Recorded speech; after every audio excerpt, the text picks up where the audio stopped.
لله رب العالمين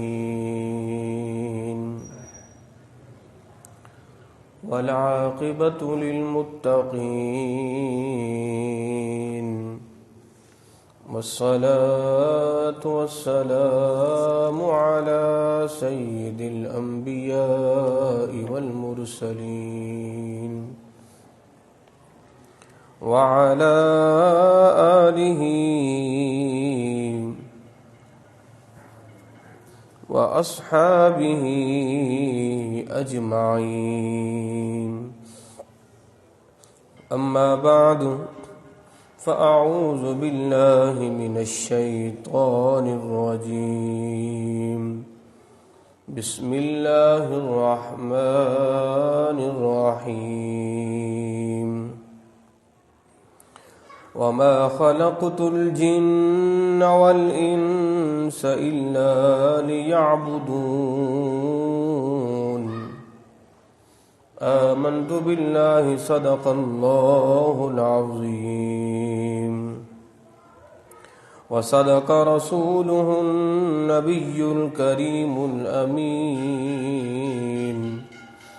ونحن على ذلك لمن الشاهدين والشاكرين والحمد لله رب العالمين.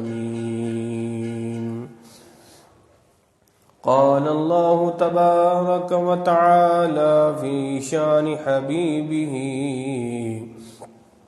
مخبرا وآمرا ببركة إن الله وملائكته يصلون على النبي يا أيها الذين آمنوا صلوا عليه وسلموا تسليما. اللهم صل على النبي الأمي وآله وأصحابه صلى الله عليه وسلم صلاة وسلاما عليك يا سيدي يا رسول الله. الصلاة والسلام عليك يا سيدي يا حبيب الله. بلغ العلا بكماله كشف الدجى بجماله حسنت جميع خصاله. صلوا عليه وآله وأصحابه وسلموا تسليما. الہی تڑپنے پھڑکنے کی توفیق دے، دل مرتضیٰ سوز صدیق دے.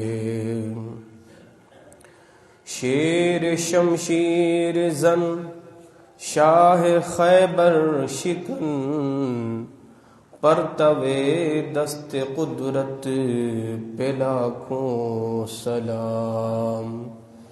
مرتضیٰ شیر حق اشجع الاشجعین، ساقی شیر و شربت پہ لاکھوں سلام. ماہی رفض و تفضیل و نسب و خروج، حامی دین و سنت پہ لاکھوں سلام. حمد و ثنا کے بعد محترم و محتشم عزیزان گرامی قدر، اللہ رب العزت کی بارگاہ میں دعا گو ہوں. رب العزت ہم تمام کی نماز جمعہ کی حاضری کو اپنی بارگاہ میں قبول اور منظور فرمائے. عزیزان گرامی قدر، ہم نے سورۃ ذاریات شروع کی تھی. آج اس کی آخری آیات بینات آپ کی سماعتوں کے نظر کر کے چند ایک موضوعات اور ہیں، ان پر بھی ہم گفتگو کرتے ہیں۔ سورۃ زاریات کے اندر ہم نے بیان کیا تھا کہ جناب ابراہیم علیہ السلام کے پاس جب فرشتے آئے تو آپ نے فرمایا کہ تمہارا کہاں کا ارادہ ہے؟ تو انہوں نے کہا کہ ہم قوم لوط کو، یعنی حضرت لوط علیہ السلام کی قوم کو جو ہے وہ ہم تباہ کرنے کے لیے جا رہے ہیں۔ تو اللہ رب العزت ارشاد فرماتا ہے قال فما خطبکم ایھا المرسلون، تو جناب ابراہیم علیہ السلام نے فرشتوں سے فرمایا کہ تم کس کام سے آئے ہو؟ قالوا، انہوں نے کہا انا ارسلنا، بے شک ہم بھیجے گئے ہیں الی قوم مجرمین، ایک مجرم قوم کی طرف،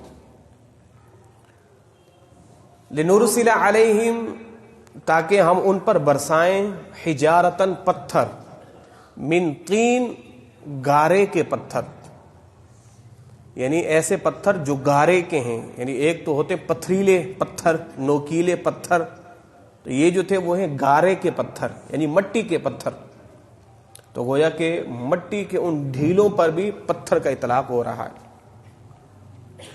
مسومتن، وہ نشان زدہ ہیں، عند ربک، آپ کے رب کی طرف سے، للمسرفین، حد سے بڑھنے والوں کے لیے، یعنی وہ جو پتھر قوم لوط پر اللہ رب العزت کے فرشتوں نے برسائے تھے نا، وہ پتھر نشان زدہ تھے۔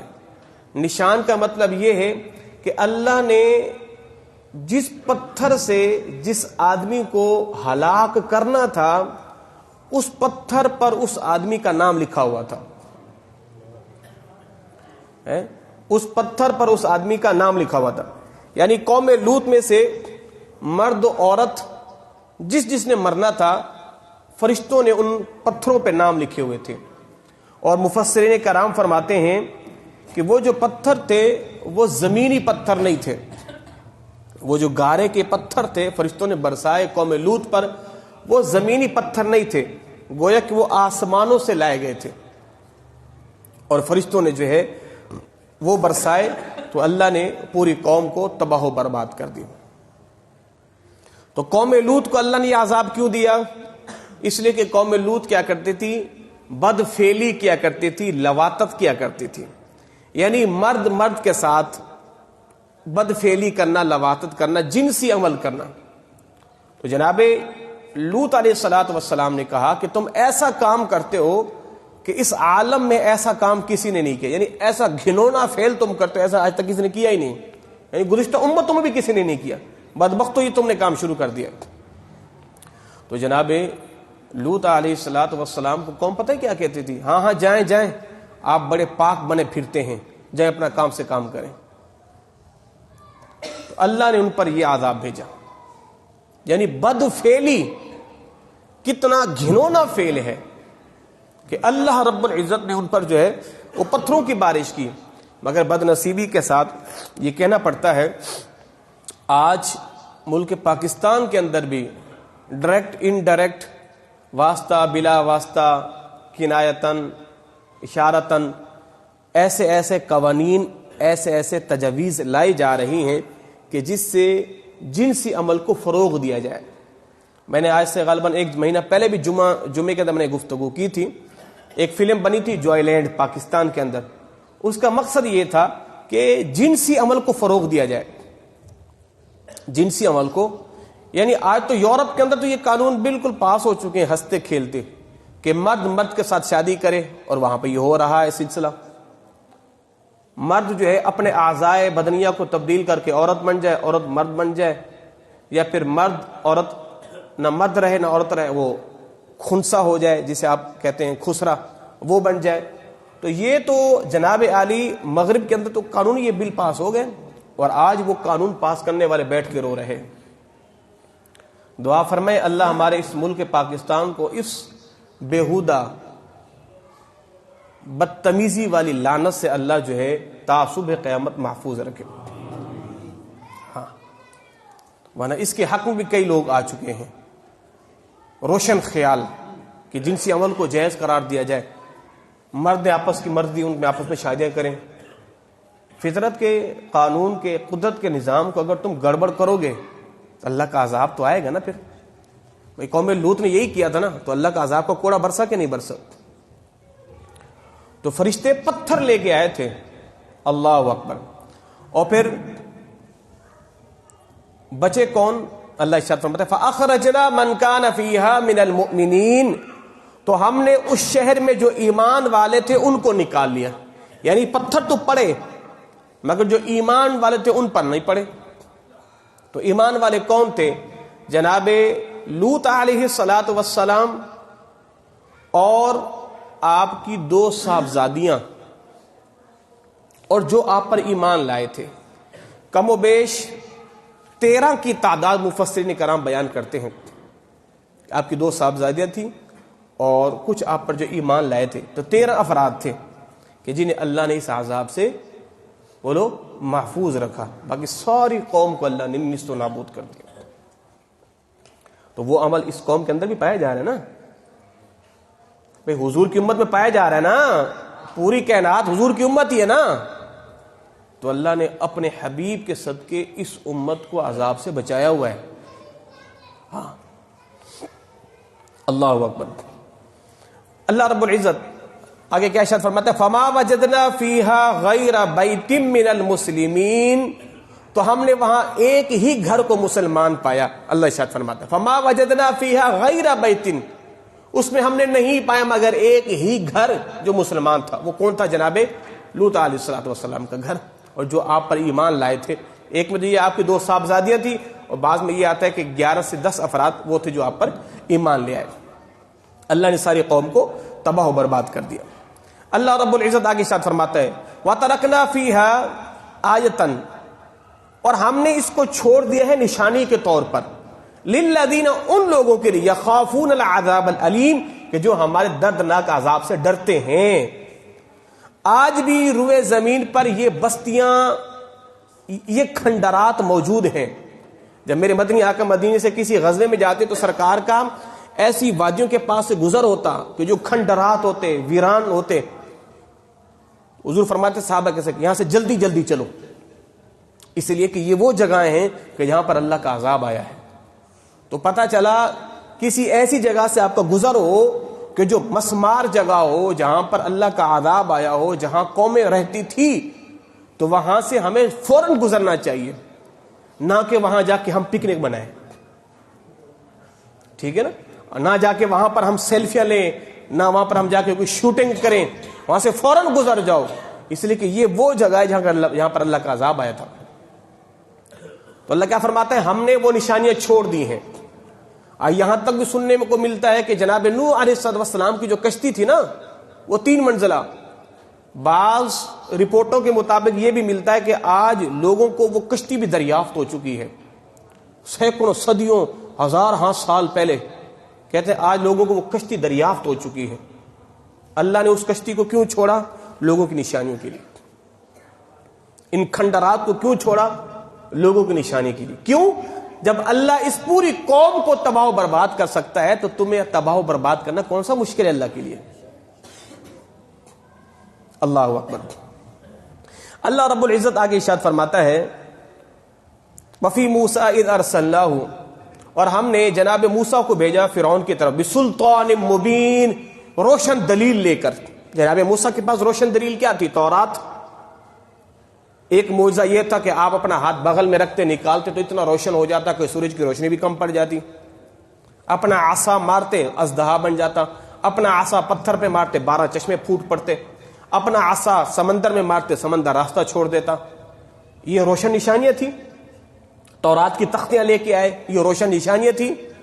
تو جب فرعون کے پاس جناب موسیٰ آئے تو فرعون نے کیا کہا؟ فتولیٰ برکنہ، تو وہ پھر گیا اپنے لشکر کے ساتھ. کیا کہتے ہوئے؟ وقال ساحر او مجنون، یہ تو کوئی جادوگر ہے، یہ کوئی مجنون ہے. جناب موسیٰ کو اس نے کیا کہا؟ یہ تو جادوگر ہے، یہ تو مجنون ہے، اس لیے کہ یہ مجھ جیسے بادشاہ یا مجھ جیسے جو ہے ظالم بادشاہ کو مقابلہ کرنے کے لیے ہے، یہ تو جادوگر لے کے آ گیا ہے. اللہ اکبر اللہ اکبر.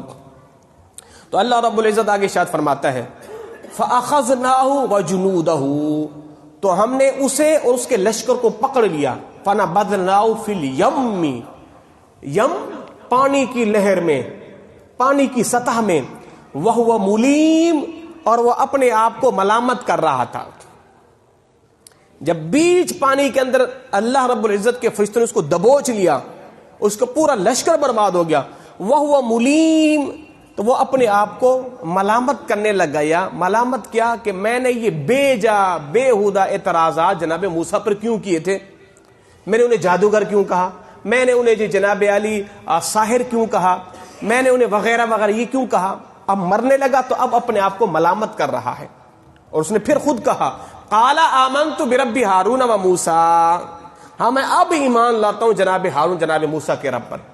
اللہ فرماتا ہے الان، اب ایمان لاتا ہے. وقد عصیت، اس سے پہلے تو بڑا نافرمان پھرتا تھا، اب ایمان لا رہا ہے تو اب تجھے تیرا ایمان لانا نفع نہیں دے گا.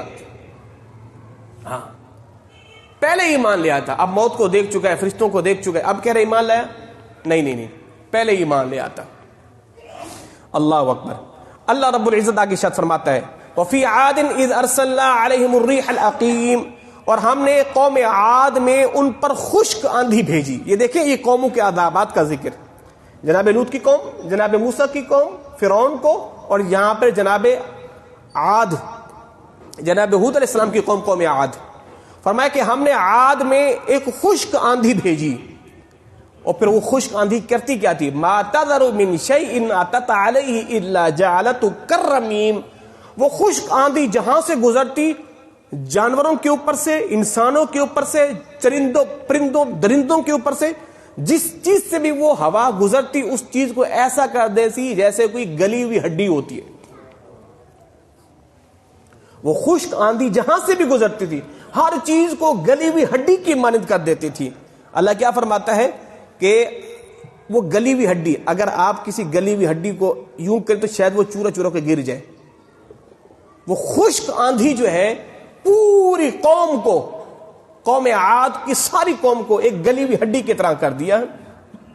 اللہ اکبر. اچھا وہ ہوا آئی کتنی تھی؟ اللہ اکبر. اللہ رب العزت نے، میرے مدنی آقا نے فرمایا قوم عاد پر صرف ہوا پتہ کتنی آئی تھی؟ یہ انگوٹھی ہوتی ہے نا، انگوٹھی کا حلقہ ہوتا ہے. آپ انگوٹھی پہنے تو یہ انگوٹھی کا حلقہ ہے، مثال کے طور پر یہ انگوٹھی کا حلقہ ہے.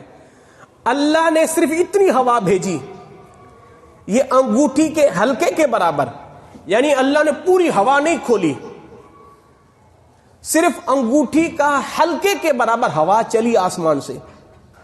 صرف انگوٹھے کے حلقے، جتنا سوراخ ہے نا اتنے سوراخ سے ہوا آئی ہے. اللہ نے پوری قوم کو برباد کر دیا ہے. اندازہ لگائیں یہ تو انگوٹھی کے حلقے کے برابر ہے. اگر آپ اس کو تھوڑا سا اور بڑا کر لیتے آپ سمجھ سکتے اس قوم کا حال کیا ہوتا. تو میرے مدنی آقا نے فرمایا قوم عاد پر اللہ نے انگوٹھی کے حلقے کے برابر ہوا کھولی اور پوری قوم کو برباد کر دیا. اللہ اکبر. وفی سمود اذ قیل لهم تمتعوا حتی حین. اب یہاں پر قوم عاد، اب یہاں پہ قوم سمود، جناب صالح علیہ السلام کی قوم. یہ قوم پتہ کیا کرتی تھی؟ قوم صالح یہ اتنے طاقتور لوگ تھے. آج یہ پہاڑ ہماری مشینیں تراش کے اندر جگہیں بناتی ہے نا، قوم صالح کے لوگ اتنے طاقتور تھے کہ وہ کھڑے کھڑے پہاڑوں کو چیر کے رکھ دیتے تھے اور ان کے اندر اپنے گھر بنا دیتے تھے. اتنے طاقتور، اتنے قداور شخص قوم صالح، پہاڑوں کو تراش تراش کے اپنے گھر بناتے تھے. اللہ نے معجزہ دیا، ایک اونٹنی کو اللہ نے پہاڑ سے پیدا کیا. اللہ نے فرمایا یہ اونٹنی ہے، ایک دن اس کا تم دودھ پینا، ایک دن اس کو چھوڑ دینا، تاکہ اس دن اونٹنی دودھ پیے، اپنا پانی پیے گی. اونٹنی کا دودھ اتنا تھا کہ پورے محلے، پورے علاقے، پوری بستی کو کافی ہو جاتا تھا، اتنا دودھ. اونٹنی کا دودھ پیو، ایک دن اس چشمے سے پانی تم پیو، ایک دن چھوڑ دو تاکہ اونٹنی پانی پیے. تو قوم صالح کے ایک فرد نے کیا کیا؟ کہا ایسا کرتے ہیں اس اونٹنی کی کوچے کاٹ ڈالتے ہیں. قوم صالح کے ایک شخص نے کلہاڑا لیا یا ٹوکر لیا یا چھرا لیا، جو بھی لیا، اس نے جا کے اونٹنی کی آگے کی کوچے تھی نا وہ دونوں کاٹ دی. تو جب دونوں کاٹی نا تو اللہ نے فرمایا اے صالح اس قوم سے کہو تمہارے پاس صرف 3 دن کا ٹائم ہے، 3 دن کے ٹائم میں جو کرنا ہے کر لو، پھر اللہ کا عذاب آنے والا ہے۔ تو انہوں نے کہا کہاں سے عذاب آئے گا، کیسے عذاب آئے گا؟ تو کیا فرمایا اذ قیل لهم تمتعوا حتی حین، ان سے کہہ دو برت لے جتنا برتنا ہے، فعتوا عن امر ربهم، تم نے اپنے رب کے حکم میں سرکشی کی، فاخذتهم الصاعقۃ، ان قریب تمہیں ایک کڑک پکڑنے والی ہے، وہم ینظرون، اور وہ دیکھتے رہ جائیں گے۔ یہ دیکھیں اللہ نے ہر قوم کو مختلف عذاب دیے، قوم لوط پر پتھر، قوم عاد پر خشک آندھی، اور قوم صالح پر ایک کڑک، آسمان سے کڑک آئی، اس نے پکڑ لیا، فمستطاعوا من قیام، اور وہ کھڑے رہ گئے، وما كانوا منتصرین، اور اپنی مدد بھی نہیں کر سکے۔ وقوم نوح من قبل، اور کہا کہ اے صالح قوم نوح نے بھی اس سے پہلے یہ سرکشی کی تھی، اللہ نے انہیں بھی یہ عذاب دیا تھا، انہم کانوا قوما فاسقین، وہ بھی فاسق قوم تھی، یہ بھی فاسق قوم تھی۔ جناب صالح سے پہلے جناب نوح کا زمانہ تھا، اللہ نے اس قوم کو برباد کیا، اللہ نے آپ کی قوم کو بھی برباد کر دیا۔ اللہ اکبر، اللہ اکبر۔ تو قوم صالح کو اللہ نے ٹائم کتنا دیا؟ 3 دن، فرمایا 3 دن اور 3 راتیں ہیں، جو تم نے برتنا ہے برت لو، اب ان قریب اللہ کا تم پر عذاب آنے والا ہے۔ اب اللہ رب العزت نے یہاں تک تو قوم موسیٰ، قوم صالح، قوم عاد، قوم ہود، ان کی تباہی کا ذکر کیا۔ اب اللہ رب العزت اپنی وحدانیت پر اللہ دلائل دے رہا ہے۔ اللہ کیا فرماتا ہے؟ وَالسَّمَاءَ بَنَيْنَاهَا بِأَيْدٍ وَإِنَّا لَمُوسِعُونَ، اور آسمان کو ہم نے ہاتھوں سے بنایا ہے، وَإِنَّا لَمُوسِعُونَ، بے شک ہم نے اس میں وسعت کو پیدا کیا ہے۔ آسمانوں کو اللہ نے اپنے دست برکت سے، دست اقدس سے خود بنایا ہے۔ اور پھر کیا فرمایا؟ وَالْأَرْضَ فَرَشْنَاهَا، اور زمین کو ہم نے فرش کیا ہے، زمین کا بچھونا بھی ہم نے بنایا ہے، فَنِعْمَ الْمَاهِدُونَ، کیا ہی بچھونا بہترین بنایا ہے۔ اللہ خود فرما رہے ہیں تو ہم کیا ہی اچھا بچھانے والے ہیں، زمین کا بچھونا اللہ نے بچھایا ہے، بچھانے کے بعد اللہ کیا فرماتے ہیں؟ ہم کیا ہی اچھا بچھانے والے ہیں۔ اللہ اکبر۔ اب یہاں پر وَالْأَرْضَ فَرَشْنَاهَا، ہم نے زمین کو بچھا دیا ہے۔ اب زمین کی مثال ایسے ہے کہ جسے کسی چٹیل میدان میں کوئی گیند پڑی ہوئی ہو، زمین کی مثال بھی ایسے، اللہ نے اس پوری ارض پر زمین کو گول بنایا ہے، مگر زمین گول ہونے کے باوجود بھی ایسا نہیں ہے کہ آپ پانی کا گلاس رکھیں وہ گر جائے، ایسا نہیں ہے کہ یہ جہاں نیچے آ گیا یہ جہاں اوپر آ گیا ہے۔ مالک نے کیسا نظام جو ہے وہ تخلیق کیا ہے۔ پھر آگے کیا فرمایا؟ وَمِن كُلِّ شَيْءٍ خَلَقْنَا زَوْجَيْنِ، اور ہم نے ہر چیز کا جوڑا بنایا ہے، لَعَلَّكُمْ تَذَكَّرُونَ، تاکہ تم نصیحت حاصل کرو۔ اس کائنات میں کوئی چیز ایسی نہیں ہے جس کا نر اور جس کا مادہ نہ ہو۔ درختوں کا بھی نر اور مادہ ہے، پھلوں کے اندر بھی نر مادہ ہے، ہر چیز میں نر مادہ ہے۔ اور آج تو سائنس بھی اس بات کو تسلیم کر چکی ہے کہ درختوں میں اور پتھروں میں بھی نر مادہ ہیں، پتھر کے اندر بھی نر ہے، پتھر کے اندر مادہ بھی ہے۔ اللہ اکبر۔ اور سائنس یہاں تک کہتی ہے اگر نر اور مادہ اگر ان 2 درختوں کا آپس میں ملاپ ہو جائے تو پھل زیادہ آتے ہیں۔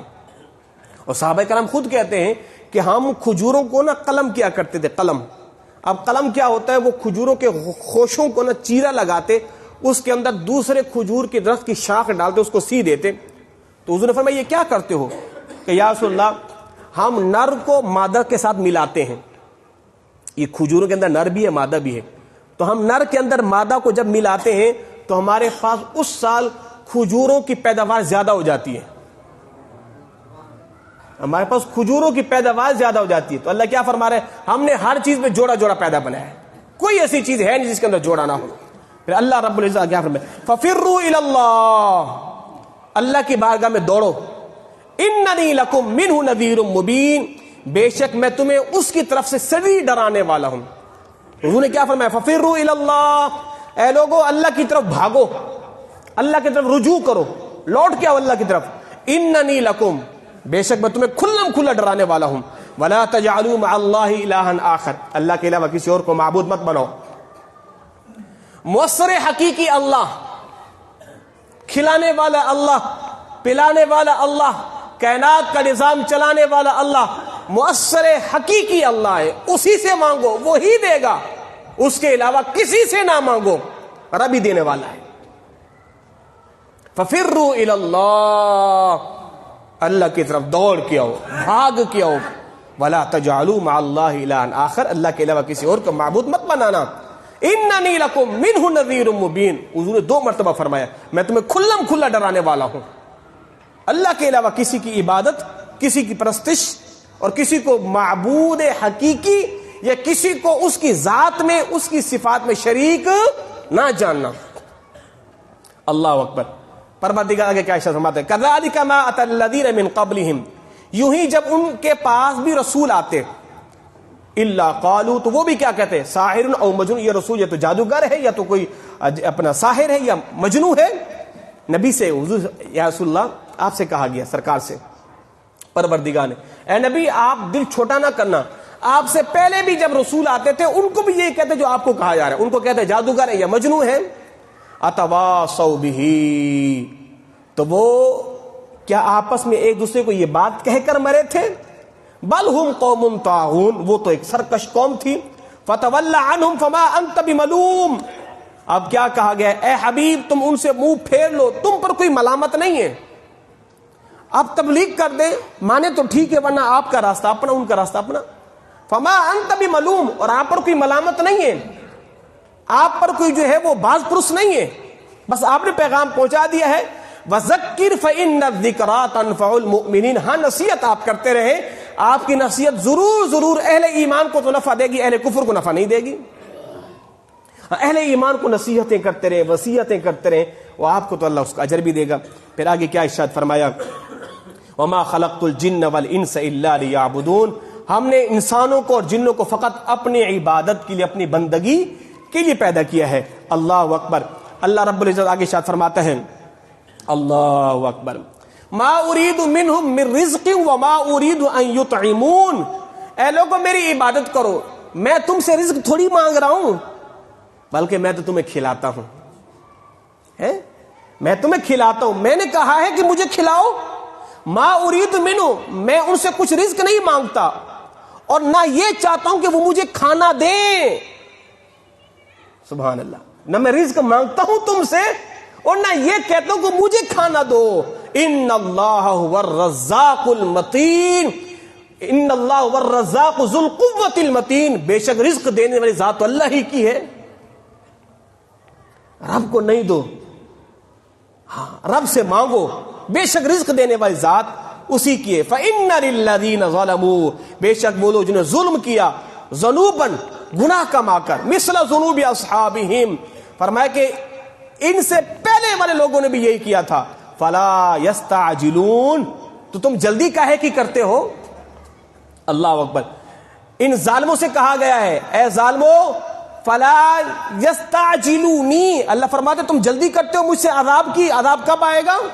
فویل للذین کفروا من یومہم الذی یوعدون, خرابی ہے ان کافروں کے لیے کہ جو عذاب میں جلدی کرتے ہیں, اور ان قریب وہ انہیں دردناک عذاب سنایا جائے گا, دکھایا جائے گا کہ جس کی وہ کیا کرتے ہیں, جلدی کرتے ہیں. اللہ اکبر. اللہ ہم سبوں کو قرآن پڑھنے کی توفیق عطا فرمائے. عزیزان گرامی قدر, چند ایک باتیں. ہماری صوبہ سندھ کی عظیم علمی روحانی شخصیت جن کا چند دن قبل جو ہے وہ انتقال ہوا ہے, ہم دعا کرتے ہیں پروردگار ان کی قبر انور پر اپنی کروڑ رحمتوں کا نزول فرمائے. غلام حسین, سید غلام حسین شاہ صاحب بخاری رحمت اللہ تعالی, سندھ کی قدیم شخصیت تھی, علمی شخصیت, روحانی شخصیت.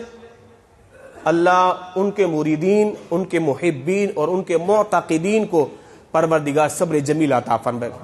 مسلک رضا کا خوب کام کر رہے تھے اندرون سندھ کے اندر, قمبر شریف کے اندر, اور دین مصطفیٰ، نظام مصطفیٰ کے لیے اتنے متحرک تھے، اتنے متحرک، اللہ اکبر. قبلہ بابا جی خادم حسین رضوی رحمۃ اللہ تعالی جب ان سے ملنے کے لیے گئے تو انہوں نے کہا کہ آپ آگے بڑھیں، آپ نظام مصطفیٰ کے لیے کام کریں، میں آپ کو اپنے 1,00,000 مرید دینے کو تیار ہوں. یہ ان کا ویڈیو بیان ہے، ٹھیک ہے. میں 1,00,000 مرید دینے کو تیار ہوں، آپ دین مصطفیٰ کے لیے کام کریں. اور اللہ اکبر، سید تو پھر سبحان اللہ. اور ایک ویڈیو کے اندر آپ نے برملا بد مذہبوں کو، جو سرکار کے گستاخ ہیں نا، ان کو برملا کہا گستاخو تم آؤ مجھ سے مناظرہ کرو، تم مجھ سے مناظرہ کرو اور تم سے مناظرہ میری چپل کرے گی، میری جوتی جو ہے وہ تمہیں جواب دے گی. آؤ میدان لگاؤ، میں سید حضور کا بیٹا، میں تم سے مناظرہ کرنے کے لیے تیار ہوں. ایک ایسے عظیم شخصیت تھی، وہ ہم میں نہیں رہی. اللہ ان کی قبر انور پر اپنی کروڑوں رحمتوں کا نزول فرمائے. عزیزان گرامی قدر، اسی طرح 30 جنوری بروز پیر پشاور کے اندر پولیس لائن کے اندر ایک عظیم سانحہ ہوا. پوری قوم افسردہ ہے، پوری قوم غم کی صورت حال میں ہے. دعا کریں اللہ پسماندگان کو صبر جمیل عطا فرمائے، اور جو زخمی ہیں اللہ انہیں صحت یابی عطا فرمائے. کم و بیش ایک رپورٹ کے مطابق 100 سے زائد افراد شہید ہو چکے ہیں، 100 سے زائد افراد، اور 200 سے زائد افراد جو ہے وہ زخمی ہیں، اور کئی ایسے ہیں کہ جن کی حالت بڑی سیریس ہے، شاید وہ زخموں کی تاب نہ لا پائیں اور وہ بھی شہید ہو جائیں. ہماری دعا ہے پروردگار کہ ثانیہ پشاور پولیس لائن میں جتنے بھی نمازی نماز پڑھتے شہید ہوئے ہیں، اللہ انہیں مزید درجات میں بلندی عطا فرمائے، اور جو زخمی ہے پروردگار انہیں جلد سے جلد صحت یابی عطا فرمائے. یہاں پر قوم و ملت کو، تمام سیاسی جماعتوں کو، تمام مذہبی جماعتوں کو متحد ہو کر، متفق ہو کر، ایک پلیٹ فارم پہ جمع ہو کر ان دہشت گردوں کا یکجاں ہو کر مقابلہ کرنا چاہیے، تاکہ ہمارا ملک پاکستان دہشت گردی کے لعنت سے محفوظ رہے. ابھی تو زخم بھرے بھی نہیں تھے کہ ثانیہ پشاور وہ جو آرمی اسکول پر ایک حملہ ہوا تھا جس میں کئی اسکول کے بچے جو ہے وہ شہید ہو گئے تھے. بس دعا کریں ایسے کوئی ٹھنڈی ہوا چلے، میرے ملک کے حالات بدل جائیں، میرے ملک میں ہریالی ہو، اور میرے ملک کے اندر جو ہے ہر طرف محبت، اخوت، بھائی چارگی والی جو ہے وہ ہوا چلے، میرا ملک پھر سے جو ہے وہ لہلہانے لگے. اللہ رب العزت کی بارگاہ میں دعا ہے کہ پروردگار ان سبوں کی بخشش و مغفرت فرمائے. اور دوسری، ہم نے گزشتہ جمعہ بھی بیان کیا تھا کہ توہین قرآن، یعنی چند دن پہلے جو ہے وہ سویڈن ملک نے قرآن کو جلایا، پھر اس کے بعد ہالینڈ نے قرآن کو جلایا، پھر اس کا پڑوسی بدتمیز ملک ڈنمارک کہ جو ہمیشہ اسلام دشمنی میں صف اول میں رہتا ہے. آپ کو 2007 2008 کے احتجاج بھی یاد ہوں گے کہ جب لوگوں نے سموں کو جلایا تھا اور لوگوں نے خوب احتجاج کیے تھے، جب اس نے سرکار کی معاذ اللہ کارٹون وغیرہ بنائے اللہ کی بنا. پھر جو ہے وہ ڈنمارک کے اندر قرآن کو جلایا گیا، قرآن کی توہین کی گئی. یہ 3 ملک ہیں اور چوتھا ملک فرانس ہیں، یہ صف اول کے اسلام دشمن ہیں. پروردگار کی بارگاہ میں دعا گو ہوں کہ مالک ان کو صفحہ ہستی سے ہی مٹا دے. ہاں اللہ ان کو صفحہ ہستی سے مٹا دے. اللہ اکبر. تو ہم نے کیا کرنا ہے؟ ہم نے یہ کرنا ہے، اپنی قوم کو بیدار کرنا ہے، اپنی قوم کے اندر قرآن کی محبت کو پیدا کرنا ہے، اپنی قوم کے اندر ایک ایک بچے کو قرآن تھما دینا ہے تاکہ وہ قرآن لے کے چلے، پوری دنیا کے اوپر قرآن کی حکمرانی ہو، قرآن کا نظام نافذ ہو. اور ہمارے حکمرانوں کو کیا کرنا ہے؟ وہ عالمی عدالتوں میں جا کر اپنا مقدمہ دائر کریں اور مقدمے کی پیروی کریں، اور سفارتی محاذ پر ان کا بائیکاٹ کیا جائے، سوشل بائیکاٹ کیا جائے، اور ان کی مصنوعات کا بائیکاٹ کیا جائے. 56-57 اسلامی ملک ہیں، خدا کی قسم اگر یک زباں ہو جائے نا، 57 اسلامی ملک یک زباں ہو جائیں، پوری دنیا کے دشمن اسلام گھٹنے ٹیکنے پر مجبور ہو جائیں گے. 57-58 اسلامی ملک اگر یک زباں ہو جائیں اور کہ خبردار، ہماری سرحدیں تو بھلے جدا ہیں مگر ایک سرحد ایسی ہے کہ جس کے اندر کوئی باڑ نہیں ہے، وہ سرحد ایمان کی سرحد ہے. وہ ایمان کے سرحد ہے. اگر افریقن مسلمان ہے تو وہ بھی میرا بھائی ہے, اگر ترکی مسلمان ہے تو وہ بھی میرا بھائی ہے, سوڈانی مسلمان وہ بھی میرا بھائی, عراقی مسلمان وہ بھی میرا بھائی ہے جی, فلسطینی مسلمان وہ بھی میرا بھائی, برمی مسلمان وہ بھی میرا بھائی, بنگالی مسلمان وہ بھی میرا بھائی, انڈین مسلمان میرا بھائی.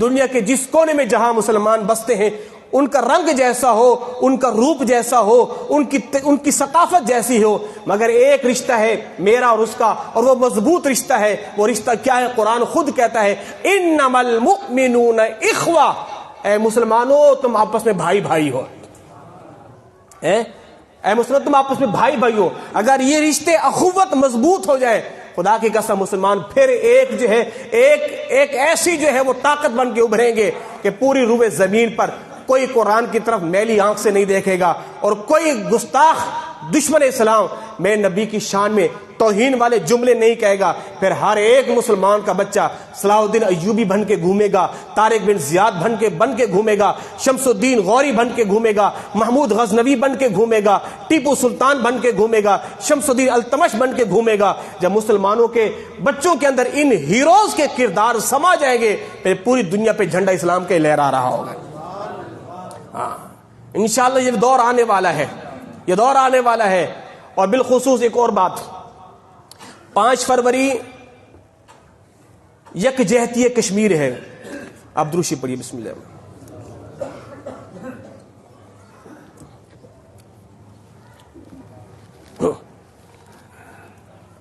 اس لیے کہ ہم مسلمان ہیں تو تکلیف تو ہوتی ہے نا. کشمیر ڈے 5 فروری کو کشمیر ڈے منایا جاتا ہے, اور سرکاری سطح پہ میرے خیال میں چھٹی ہوتی ہے, سرکاری سطح پہ چھٹی ہوتی ہے.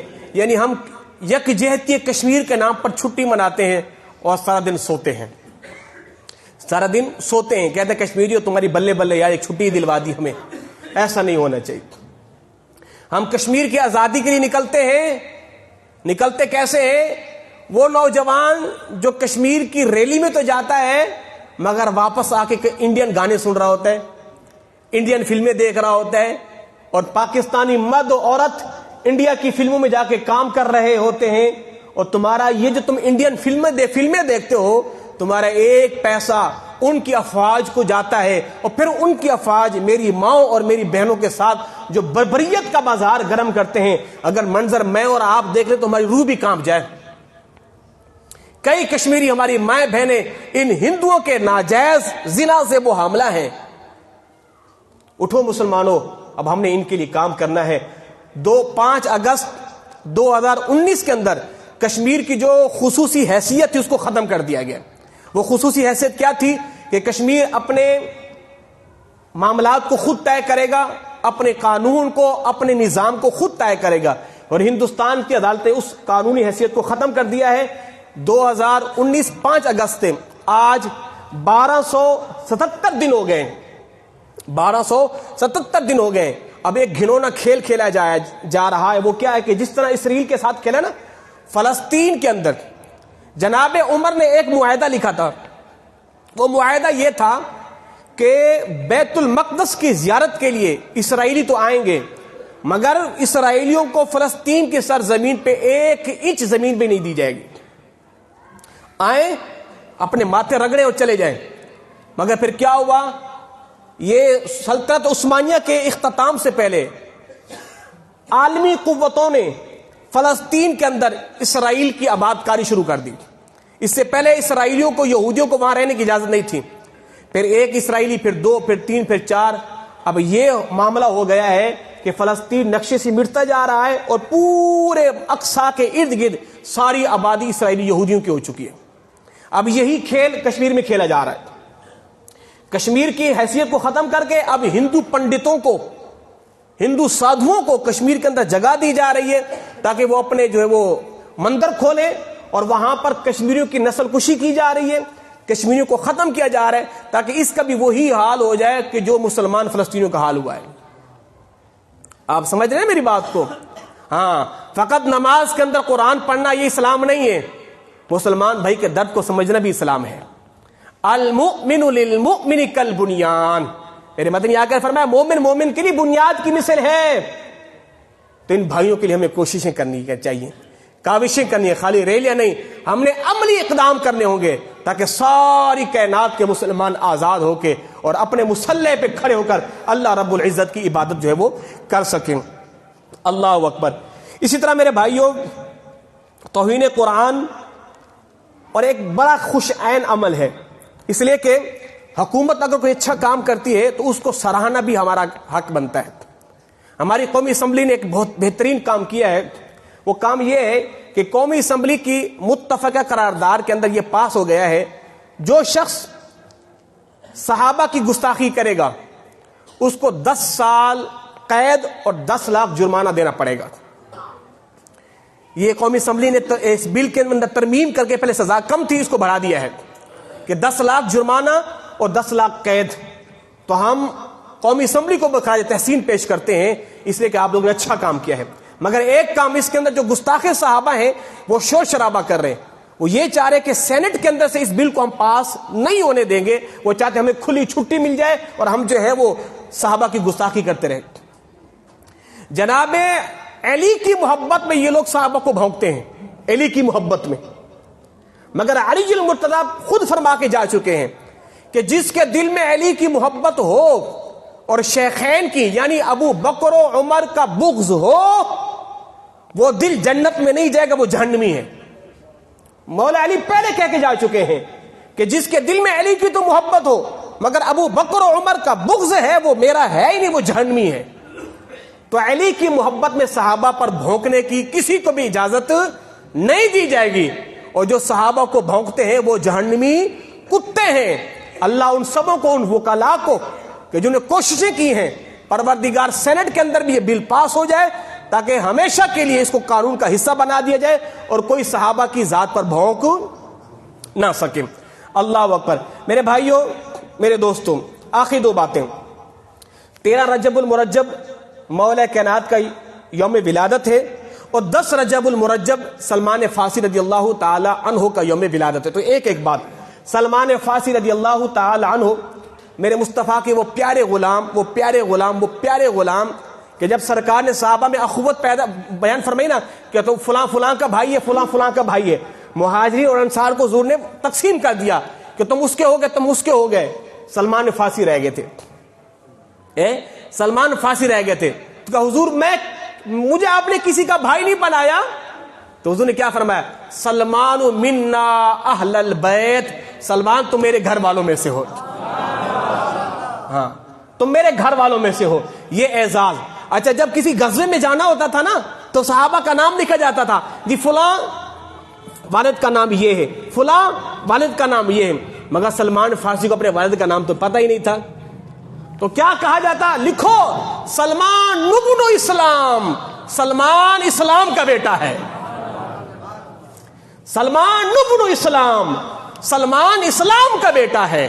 اس لیے کہ اس نے جو مشقتیں کر کے آیا ہے یہ تو سلمان ہی جانتا ہے۔ آخری بات، جناب مولا کائنات رضی اللہ تعالی عنہ، اللہ اکبر، بلکہ سلمان فارسی کا ذکر کر دیتا ہوں۔ سلمان فارسی جب آیا نا حضور کی بارگاہ میں اسلام قبول کرنے کے لیے تو 3 نشانیاں تھی، بلکہ 2 نشانیاں تھی۔ ایک نشانی تو یہ تھی، یہودی نے کہا تھا وہ نبی ایسا ہے وہ صدقہ قبول کرتا ہے، ہدیہ اپنا صدقہ قبول نہیں کرتا، ہدیہ قبول کرتا ہے۔ 2 نشانیاں۔ اور تیسری نشانی یہ ہے کہ اس نبی کے 2 کندھوں کے درمیان مہر نبوت ہے، وہ نبی آخر الزمان ہے، وہ خاتم النبیین ہے۔ اے سلمان، تو نے میری بڑی خدمت کی ہے، جب اس نبی کا یہ پتہ چل جائے، یہ نشانیاں دیکھ لینا، پھر اس کے ہاتھ میں ہاتھ دے دینا۔ سلمان فارسی ایک دن کھجورے لے کے آئے، حضور کی بارگاہ میں پیش کی، بندہ نواز لیجیے۔ حضور نے فرمایا کیا ہے؟ فرمایا کہ صدقہ ہے۔ حضور نے غرباء فقراء صحابہ کو دے دی، پھر کھجورے لے کے آئے، فرمایا کس کی ہے؟ فرمایا کہ ہدیہ ہے۔ حضور نے قبول فرما لی، 2 نشانیاں پوری ہو گئی۔ ایک رہتی تھی، حضور کے 2 کندھوں کے درمیان مہر نبوت، اللہ رسول محمد لکھا ہوا تھا، بس وہ دیکھنی تھی۔ اب دیکھتے تو کیسے دیکھتے،